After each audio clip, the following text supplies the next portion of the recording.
శివాని వాళ్ళ ఇంటికి ఒక ఆవిడ వస్తుంది. ఏంటమ్మా ఇక్కడికి వచ్చారు అని శివాని అడగగానే మా తమ్ముడికి ఉద్యోగం వచ్చింది అని తను అంటుంది. వెరీ గుడ్, మీ లైఫ్ ఇప్పుడు సెటిల్ అయినట్టే, మీ తమ్ముడు సెటిల్ అయినట్టే అని అంటాడు.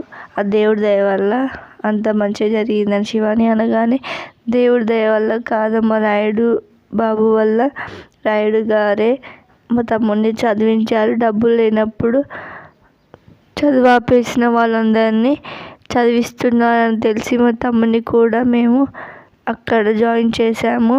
రాయుడు గారే బుక్స్ కొనిచ్చి ఫీజు కట్టి హాస్టల్ ఫీజు కూడా కట్టేసి అందరినీ చదివించారు. ఈరోజు మంచి ఉద్యోగం వచ్చేలా చేశారమ్మ రాయుడు గారు.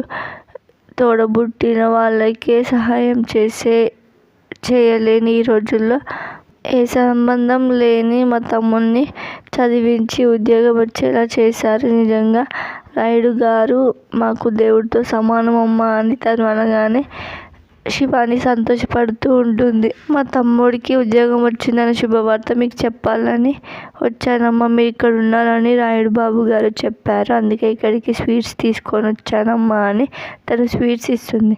శివాని స్వీట్స్ తీసుకుంటుంది. తర్వాత ఏం జరుగుతుందో నెక్స్ట్ ఎపిసోడ్లో చూద్దాం. Thanks for watching this video.